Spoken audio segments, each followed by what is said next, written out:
After the end of World War II, the world was split into two, East and West. This marked the beginning of the era called the Cold War.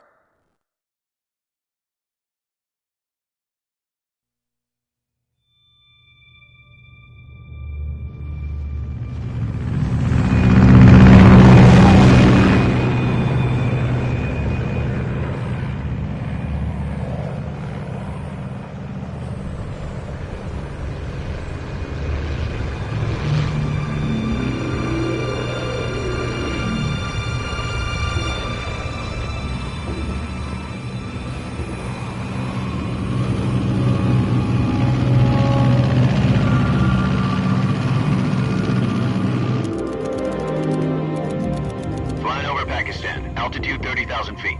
Approaching Soviet airspace. 20 minutes to drop off. Commencing internal depressurization. Equipment check. Arm main parachute. All right. You ready to go? Drop zone still showing a high pressure mass. Cav okay. Good. We've got high visibility.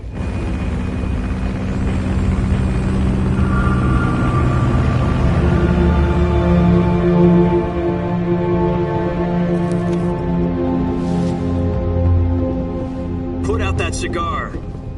Connecting oxygen hose to interior connector. Put on your mask.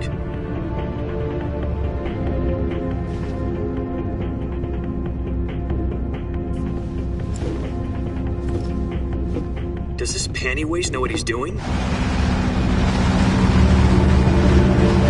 Approaching release point. 10 minutes to drop off. Hey, are you deaf? He said put out the cigar and put on your mask.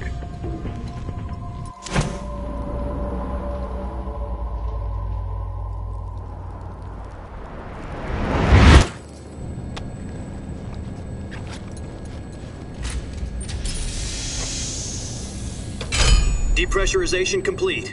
Checking oxygen supply. 6 minutes to drop off. Opening rear hatch.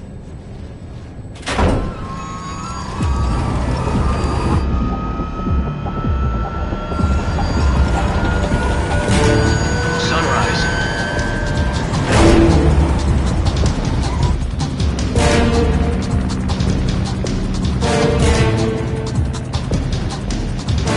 External temperature minus 46 degrees Celsius. 2 minutes to drop off. Stand up. You'll be falling at 130 miles per hour. Try not to get frostbite from the wind chill. 1 minute to drop off. Move to the rear. Activate the oil bottle. This is one for the history books. The world's first halo jump.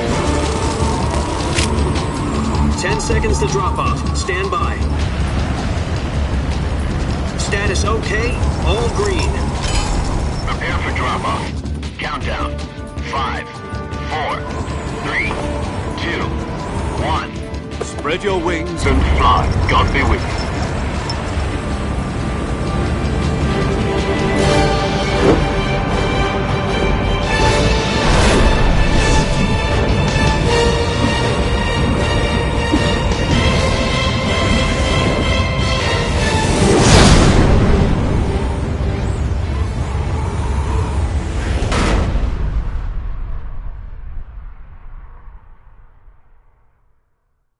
Jack, I've got some important news. The head of the CIA has finally given us the green light for the virtuous mission. Virtual mission? No, the virtuous mission. The future of our Fox unit depends on it. If it succeeds, we'll be officially organized into a unit.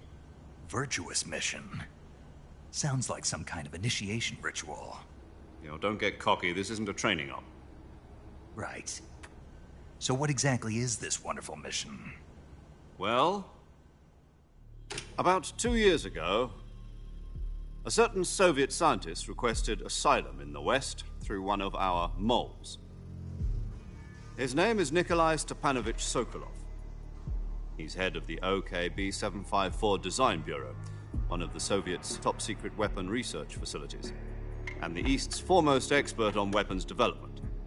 Sokolov? Isn't he that famous rocket scientist? The very same. On April the 12th, 1961, the Soviets achieved the first manned spaceflight in history. The Earth was blue, but there was no God. Well spoken. The rocket that carried Yuri Gagarin into orbit was the A-1, known as the Vostok rocket. Sokolov is said to be the man most responsible for the multi-engine cluster used in that rocket. After Gagarin's flight, Sokolov left rocket development to become the head of the newly established Design Bureau. From a lowly technician to head of a design bureau, that's quite a success story, so why do you want to defect? It seems he'd become afraid of his own creations. Afraid? Call it a crisis of conscience. And for that, he left his country and his family behind and went over the fence? Not exactly. One of his conditions was that his family was also to be taken safely to the west. We used a mole to get the family out first and succeeded in sneaking Sokolov over the Berlin Wall shortly afterwards. I was the one who conducted the operation. The security on the eastern side was still full of holes back then. Then what? We got Sokolov over in one piece, but the whole ordeal had left him exhausted, and we checked him into a hospital in West Berlin. It took him 2 weeks and more than 600 miles to get from the research facility in the Soviet Union to Berlin. He was in no condition to say anything coherent. And it was only a week later that we had something much bigger on our hands. The Cuban Missile Crisis. October the 16th, 1962, President Kennedy received word that the Soviets were in the process of deploying intermediate-range ballistic missiles in Cuba. The President demanded that the Soviets dismantle and remove the missiles. At the same time, he announced a naval blockade to prevent further missile shipments from reaching Cuba. But the Soviets didn't back down, instead placing their armed forces on secondary alert. Soviet transport ships carrying missiles continued on course towards Cuba. US and Soviet forces went on alert for an all-out nuclear war. Frantic negotiations were conducted through the UN's Emergency Security Council and unofficial channels to end the hair-trigger standoff. Finally, on October the 28th, the Soviet Union agreed to remove its missiles from Cuba. And so the world avoided a nuclear holocaust. But in order to get the Soviets to pull their missiles out, we had to make a deal. You mean the one where the US agreed to remove its IRBMs from Turkey? No. The Jupiter IRBMs deployed in Turkey were obsolete, and we were going to get rid of them anyway.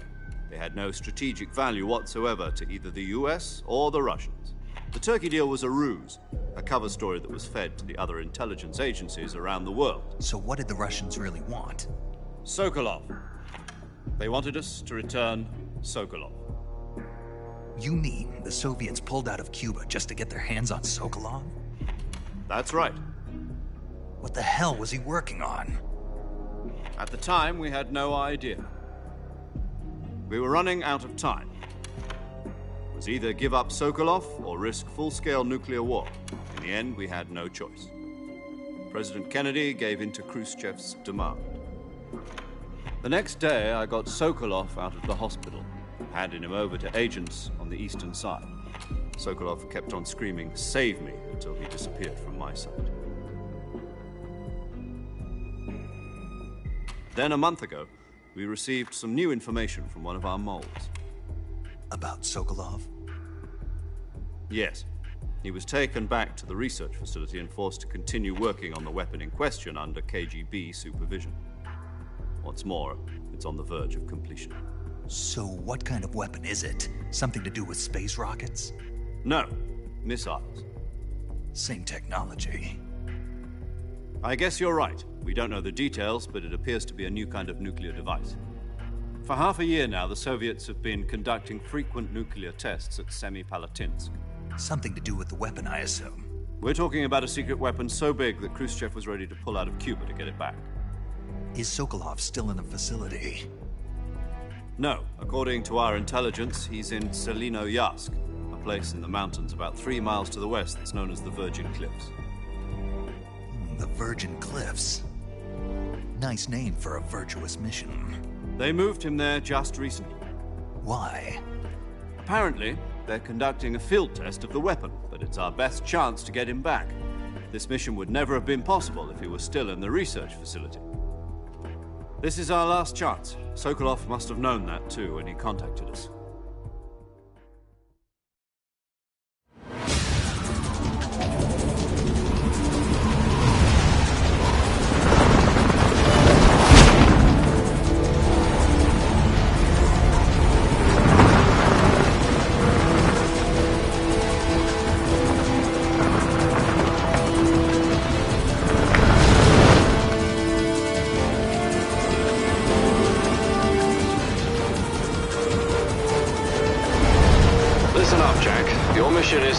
infiltrate Selino-Yask in the Soviet mountains, ensure the safety of Sokolov, and bring him back to the west.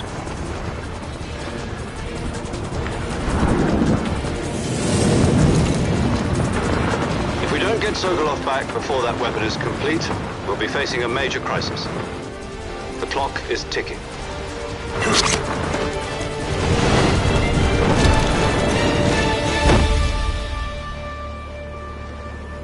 Once we've confirmed the rescue of Sokolov, stand by at the recovery point. A recovery balloon will be dropped at that point. Helium will be pumped into the balloon to inflate it. The process takes about 20 minutes. Once it's complete, the gunship's arm will latch onto the balloon and pull it up. The Fulton surface-to-air recovery system. I'm familiar with the theory. Take it easy. It's been combat-proven. Do you think Sokolov is up to it? The shock will be less than during a parachute jump, and the arm can handle up to 500 pounds. So you're planning on going over the border in a single combat talent? She's equipped with two 6-barrel 20mm Vulcan cannons, as well as two 40mm machine guns. Sounds like she could hold her own against a battalion of tanks. Even with the fuel in the reserve tank, we're facing a 4-hour time limit. If all goes well, it shouldn't take more than a few hours. Home in time for dinner. But if anything goes wrong, you'll be eating dinner, breakfast, and all the rest of your meals in the jungle.